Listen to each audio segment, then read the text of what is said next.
Is the narcissist the bad guy? Are narcissists truly villains? Or is there more to the behavior than just meets the eye? I want you to think through the possibility of just trying to understand about narcissism and the question of like, wait a second, is he the bad guy or not? Because sometimes you get into this rut and this idea of like, I don't know what to believe. Do I believe what he's saying, or do I believe what's happening, or do I believe what he's demonstrating? Do I believe how I'm feeling? What do I actually believe? And this topic of narcissism has provoked a lot of different controversies, a lot of different ideas, a lot of different, oh, there's too much information about narcissism, or everybody's a narcissist now. But at the end of the day, I want you to consider, is the narcissist the bad guy? What does it actually look like? If you guys are new here, my name is Ben Taylor. I'm a self-aware narcissist on this channel to provide awareness about narcissistic abuse. I'm the founder of Brawl Motivations, the creator of the Narc app, and your guide in the 7-day challenge that we call Escape Toxicity, to be able to help you step free from the toxicity that you're currently in, or the mindset that you're in that is leaving you stuck with a toxic person. Today in this video, I want to kind of talk through this idea of narcissists. Are they just bad guys, or what does this actually look like? How does it actually show up? And even how it's shown up in my life that I wasn't the bad guy. I was always the good guy, right? That's what I wanted to believe, and that's what I wanted to project to other people. So if you're listening or watching on any of the podcasts or any of the channels, thank you so much for watching. If you can already, like and subscribe, rate, review, share this, because you never know when you share this with someone else, it might be able to help them break free from the toxicity that they're stuck in. So the first thing I want to be able to touch on is just the narcissistic personality. Like, narcissistic personality disorder as a whole is geared in this way of toxicity. It's geared in this way of being abusive. It's geared in this way of being bad. And the majority of times when people think about narcissistic personality disorder, like they look at it and they're like, yeah, this is pretty awful. Well, it's true, because when you match it up to the DSM-5, to the 9 diagnostic traits that actually are a part of narcissistic personality disorder, they're not necessarily ones that are going to make you feel good or make you feel better or be something that works in a positive way in a relationship. All the different nuances and pieces of narcissistic personality disorder oftentimes lead to an end result of being abusive. Even in the 9 traits, it talks about being manipulative or personally exploitative of other people. Not really nice things, right? But this aspect of narcissists and how it actually matches up, a lot of times there's incongruences of like people like, well, are they actually that bad? Do they actually look this way? Are they actually the bad guy? Like, I don't even know. And a lot of times that's because it is focused on the cognitive dissonance of what do you actually believe? Do you actually believe the toxic behavior? Do you actually believe what he's saying? Or do you believe what he's showing? And this back and forth produces this dissonance of like, I don't know what's actually true. I don't know what to believe. I don't know what to focus on. The majority of time leaves you stuck in a relationship that you don't want to be in. But at that point, it seems too late and you're like, I don't know how to get out. So in my relationship, I would tell myself that I was the good guy. It wasn't necessarily something I sat down and gave like a mantra in the mirror of like, I'm a good guy, I'm a good guy. You know, I didn't really do that, but it was this idea and this thought that was always in my head that I was the good person, even though I was doing things that were abusive, even though I was doing things that were hurtful and harming other people. I didn't want to believe that. I just wanted to view myself as I am the good guy. It's one of my 7 lies that I uncovered in going through the Wake Up Warrior Challenge and in the work that I've done with them, also inside of therapy, of being like, hey, there's things in my life that I believe that has just been my truth. It hasn't even been fact. It hasn't even been reality. But I wanted to believe that it was reality because that's what I wanted to believe in the moment. That's the truth that I wanted to accept in the moment, that I was just a good guy. And so I would view it in the way that I wanted to view it, even though the facts didn't actually support that. Think of it this way. Like, I wanted to tell myself I'm a good guy because I go to work, because I make the money, because I show back up at home. That's it. Okay, so like there's this aspect that a lot of men have in this idea of like, oh, I provide, so therefore I'm a good person. No, not at all. But that's the lie I was telling myself. I'm a good person because I show up. I'm a good person because I actually come home. But what did the facts actually demonstrate? The facts were a completely different story. The facts were I was completely disconnected when I walk in. I didn't care about my family. I didn't care about the kids. I didn't care about the things that were happening in the house. All I cared about was what I wanted in the moment. I also didn't show any love or respect to my wife because I was gaslighting her, I was being emotionally and mentally abusive, and I was cheating on her at the same time. So this whole aspect of like, I'm a good person didn't match up. But I wanted to believe that it did, so I felt better about myself.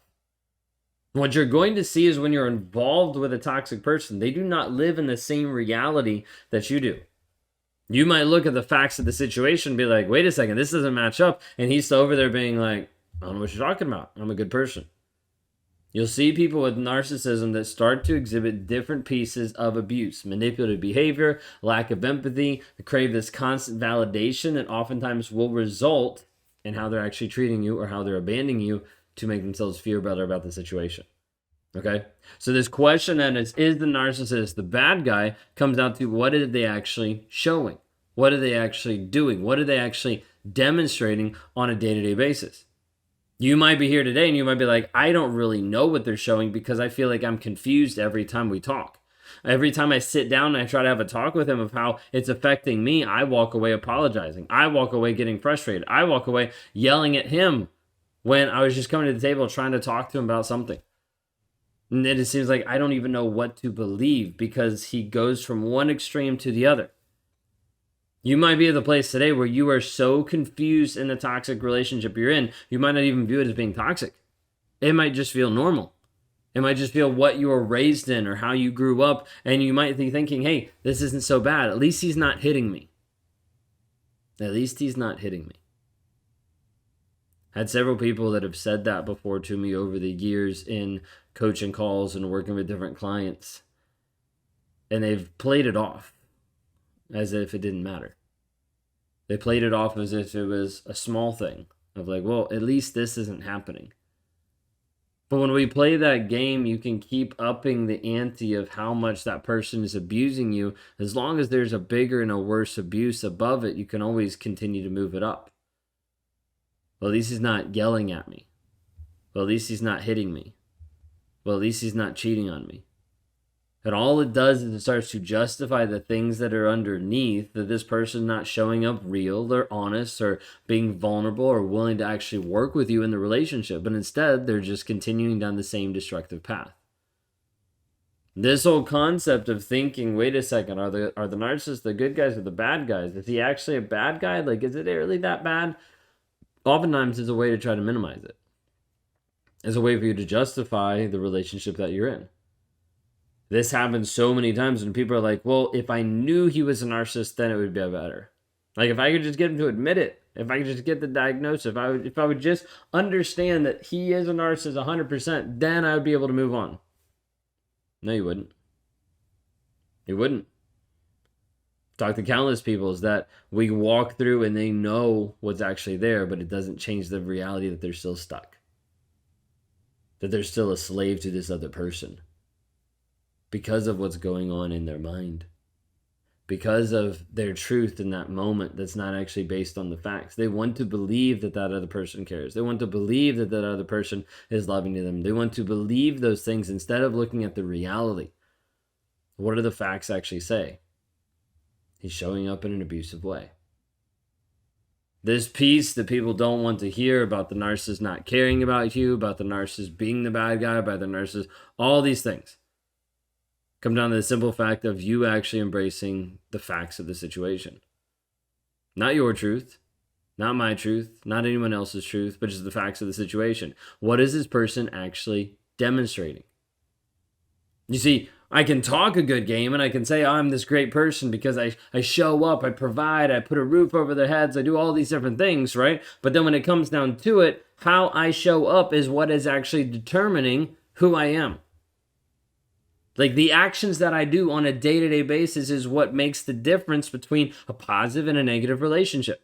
So when you're looking at your relationship, I want you to think, how is he actually demonstrating that he's a good person?